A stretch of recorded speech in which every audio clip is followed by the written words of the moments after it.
In this episode of IdeaCity, in short, we can understand the architecture and the composition of meat. It's basically water, amino acids, lipids, carbohydrates, and minerals. That's it. Why not take the amino acids, lipids, carbohydrates, minerals, and water from non-animal sources and assemble them against the blueprint of meat? And that's what we're after.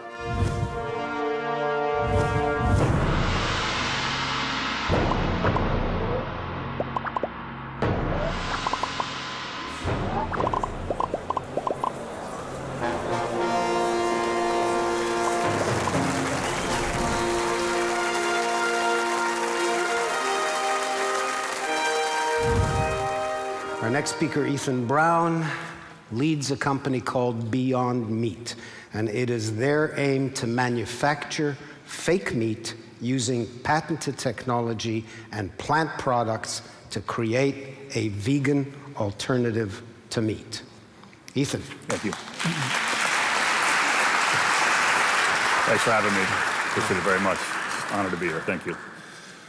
So what my company's about is not necessarily creating fake meat, but it's about taking the core elements of meat, but from plants, and assembling them in the same architecture that is animal muscle or meat.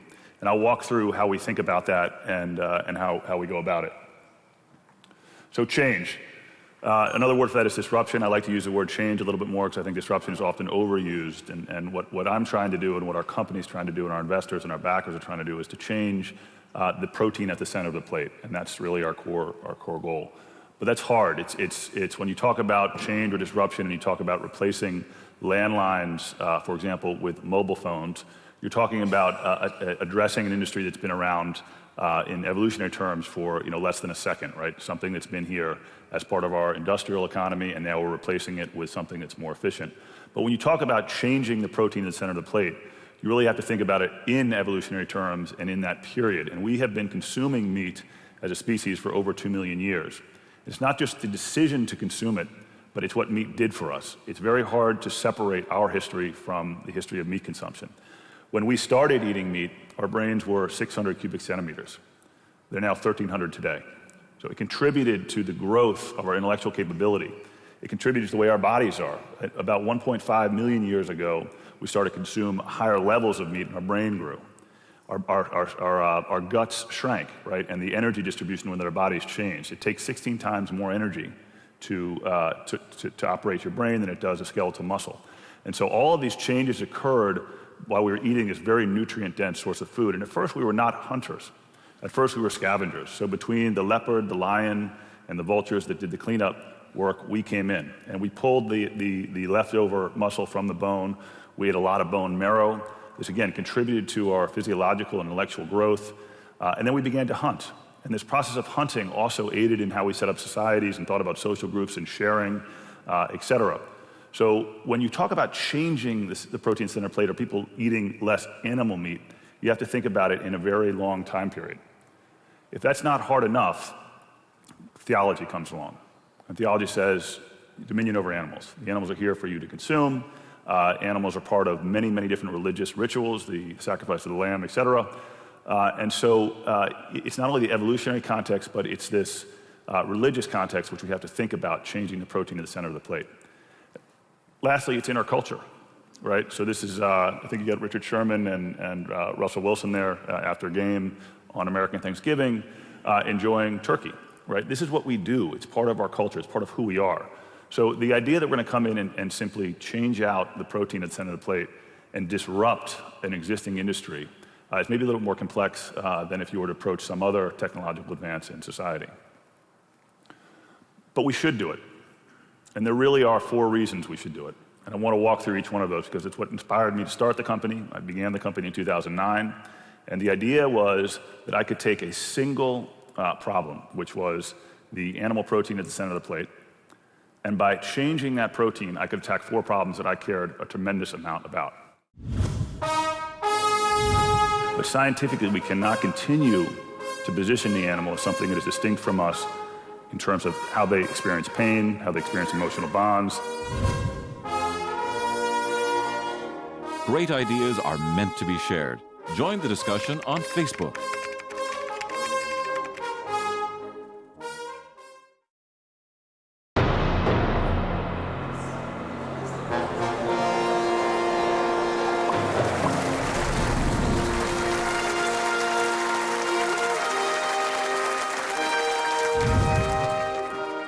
Who has any idea what that statistic is, what that ratio is? Anyone want to guess? Close. Right, so 3 of the top 10 mortality drivers in the United States, at least, are driven by animal protein consumption, or there's a strong correlation, is maybe a safer way to say it, and that's heart disease, diabetes, and cancer. 51%. Anyone want to guess what that is? So this is a controversial number, but I want to talk a little bit about it because I think it's important to think about it. So a guy named Robert Goodland was the chief environmental officer at the World Bank. So this is not the Sierra Club, it's not PETA, it's not left-leaning. In fact, the World Bank is often reviled in many countries and left-leaning organizations, et cetera. But he said, he was a chief environmental officer, he said, I care about understanding what's actually driving climate change, what's driving the emissions that we're facing. So I'm gonna do an exhaustive study, a life cycle study of the impact of livestock on greenhouse gas emissions. And through that process, he collected data from every aspect of that production process. And what he found was that 51% of greenhouse gas emissions can be attributed to livestock. Now, the UN has taken issue with this number, but I've never seen a sound scientific attack on his number. They've said, well, he included animals breathing, and we don't include that, but we should include animals breathing. You know, there's an unnatural number of animals on the Earth's surface, and when they breathe, they respire carbon. You have to count that. So he counts that and adds that up, and it's about 14% of his total number. Anyway, whether you believe 51% or you believe 30% or you believe 25% doesn't really matter. The point is that it is a massive contributor to climate change. Anyone want to guess what 80% is? So that's the land in the United States that one way or another is tied to producing feed for animals. So a massive amount of land and energy goes into this. Why is that important? If you go to any business school worth its salt, go to the operations class, the basic operations class, they'll start talking to you about the bottleneck, right? And in our case, the bottleneck is the animal. And so agricultural universities, organizations, et cetera, all focus on how do we make it a more efficient animal. Books, courses, institutes, et cetera, are all founded around this idea of how do we make the animal more efficient. My thought is let's get rid of the animal. Let's not use it. Let's get the materials directly from plants. Let's turn them into a piece of meat directly. We'll talk about how we do that. But it's a different concept. It's a concept that Ford had. He said, I don't want a faster horse. I want something different. And if we're going to feed this population, we're going to need to think differently. We can't keep increasing the efficiency of the animal. Again, to get back to the example, there's 66 billion animals that are slaughtered every year. Each one of those is breathing. Science is fantastic, but I highly doubt you're going to create an animal that doesn't breathe. And just by breathing, they're impacting our climate. So that's the number, 66 billion, raised and slaughtered every year. As the population grows, the demand on that number is going to increase more and more. We simply cannot continue to think about increasing the efficiency of the animal. We have to think about doing something different. With Francis Bacon, Descartes, et cetera, the notion that the animal was a machine, all of those systems made sense. Let's make the animal as efficient as we can. Let's do it in large numbers.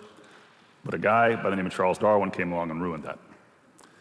He said, in fact, we're not distinctly different from an animal. The way he described it was there are degrees of difference. What he meant by that was there's no sharp break between animals and humans. That in fact we share emotional and intellectual boundaries. We have different aspects of ourselves, which some are stronger than animals, some are weaker, et cetera. But the notion that we somehow stand distinct from them is false. And so scientifically, you think about that, you think about we share a central nervous system, right? We share many different cognitive similarities, right? If that's the case, it's my thought that it's a tragic misunderstanding that we're taking large numbers of sentient beings and confining them in the way we are today. Something has to change. If you believe the science. Now, if you dismiss the science, that's another thought. Or if you ground it in theology, that's into what you want to do. But scientifically, we cannot continue to position the animal as something that is distinct from us in terms of how they experience pain, how they experience emotional bonds, and their intellectual capabilities. So how do we get out of this? We love meat. We're going to continue to consume meat. There's no chance that as a race we're going to stop eating meat. So how do we get out of this problem? So a lot of you have probably seen this. You've been in a management class. How many people see an old woman in this sketch? How many people see a young woman? Thankfully, there are two ways to see a problem. So the way that most people see meat is through its origin. Meat has to come from a chicken, cow, or pig. If you're a hunter, it comes from deer, venison, etc. I think about it differently. I want you to think about meat in terms of its composition. And that's the great thing about this is meat is knowable. The composition is understandable. You can open a textbook at land-grant universities and you can understand what comprises meat. We've done this where we take a chicken breast, we put it on an MRI, and we understand the distribution of fat and protein and water within a piece of meat. In short, we can understand the architecture and the composition of meat. It's basically water, amino acids, lipids, carbohydrates, and minerals. That's it. It's not a mystery. It's not that complicated. Why not take the amino acids, lipids, carbohydrates, minerals, and water from non-animal sources and assemble them against the blueprint of meat? And that's what we're after. But here I can get a plant-based meat that my children, my husband, my wife, they're going to love. And I can do it, and I can feel better about my purchase. I can feel better about what I'm doing to my body. I can feel better about what I'm doing to the earth. I don't have to deal with the death of an animal. And it's sold out. Get the latest IdeaCity news instantly. Follow us on Twitter.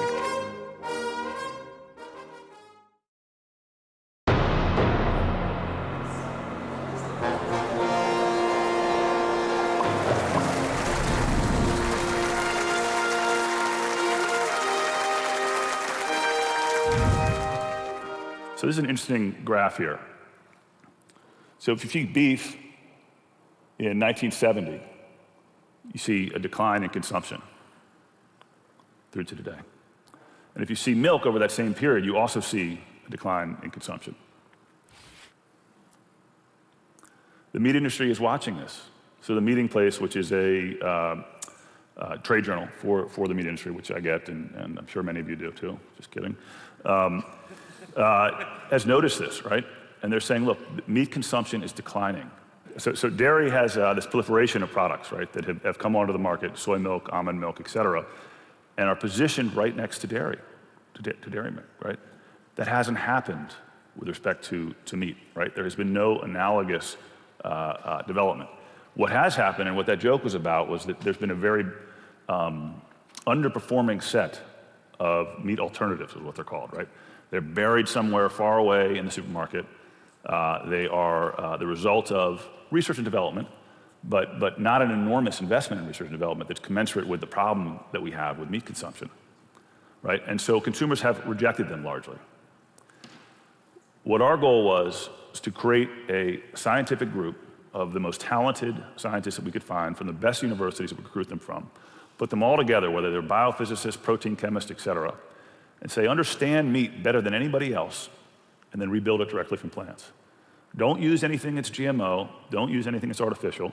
Find the core parts, the core molecules that make meat meat. Find analogous parts within plants or the same, and build a piece of meat. And so we've been working on this since 2009. And about 2 weeks ago, we released probably our best product yet, which is a raw burger that can be cooked just like an animal protein equivalent.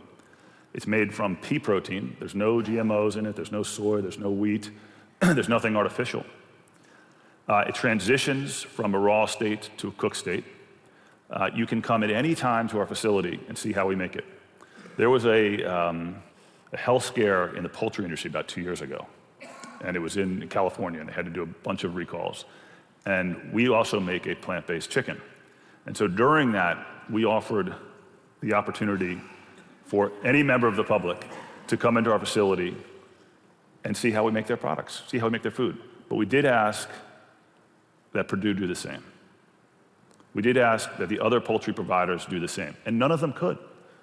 So a big belief of ours is that not only are we going to create a food that is exactly like the animal protein you've enjoyed for generations, but we're going to be transparent about how we make it. We're going to invite people into our facilities. We are going to create that glass wall that so many people have talked about at the slaughterhouse.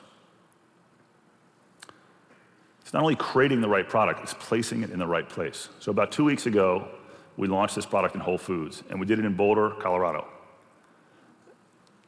The result was phenomenal. People are hungry for this solution. And Victor Hugo said something which is often quoted, there's nothing more powerful than an idea whose time has come. I'm very blessed to be working on a problem that people feel the time has come for a solution. So we sat in a meat case. I stood there watching customers buy it. They came back, they looked at the alternatives. They said, I could get bison, I can get grass-fed, I can get normal 80/20, I can get pork, et cetera. But here I can get a plant-based meat that my children, my husband, my wife, they're gonna love. And I can do it, and I can feel better about my purchase. I can feel better about what I'm doing to my body. I can feel better about what I'm doing to the earth. I don't have to deal with the death of an animal. And it sold out. We packed inventory in there for a week. We sold it in an hour. And we've been trying to get it back on shelf, and it keeps going through, and people keep buying it, keep buying it, keep buying it. So there is hope in all of this. That's what it looks like after it's been cooked and it's being consumed. For tomorrow, it's about plant protein. This generation, when we go talk to universities, the rooms are packed. People are so interested in this, and for them, the future of protein is plant-based protein. Get the latest Idealist news, presenter information, and watch streaming video at IdeaCityOnline.com.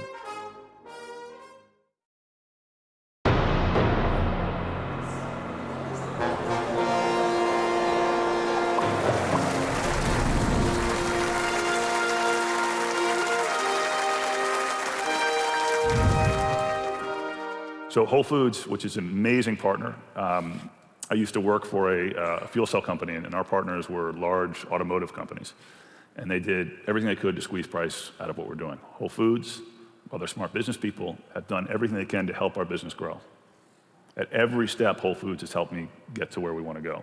A guy named Tom Rich, who is the regional vice president in the Rocky Mountain region, he's the reason this happened. He said, I'll put you in the meat case. Let's see what happens.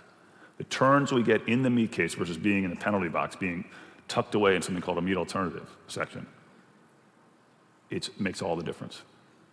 So they also put in something called the Beyond Burger Stand, which is a branded restaurant in their store named after our company and our products, and that's been a huge success.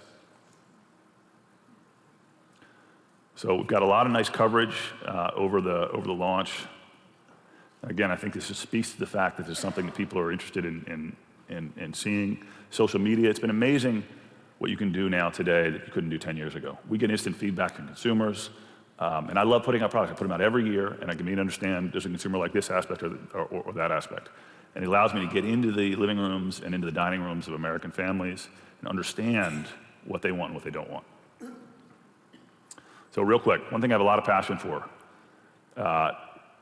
When I was younger, the Got Milk campaign was a big deal, where they had athletes and celebrities talk about if you fed your children milk, they grow big and strong. I drank a ton of milk. Maybe they're right, I'm not sure. I think it's probably genetics.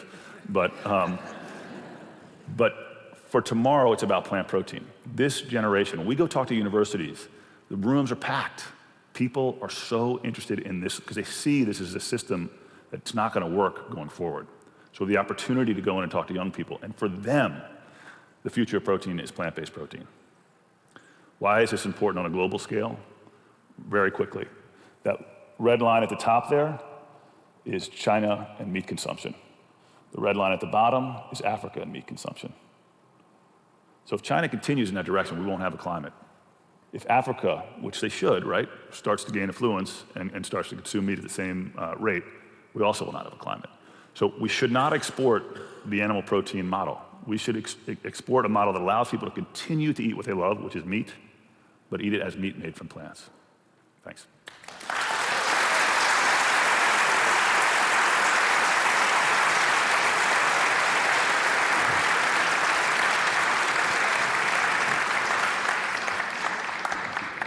Ethan, tell us something about your level of production now.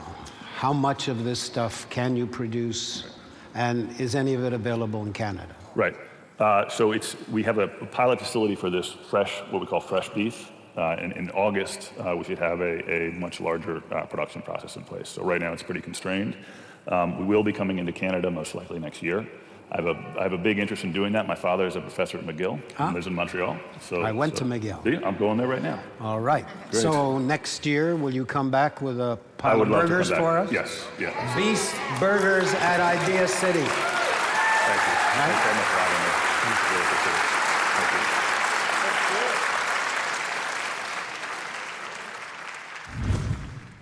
IdeaCity is a place where ideas come face to face to inspire and give us hope. At this time, our planet needs it most. IdeaCity is a place. Everybody sing. Where ideas come face to face to inspire and give us hope. At this time, our planet needs it most. IdeaCity, gotta bring your ideas to IdeaCity. Where ideas come face to face to inspire and give us hope. At this time, our planet needs it most. IdeaCity. Oh, wonderful. That's brilliant. That's brilliant. Woo. What's this? Woo.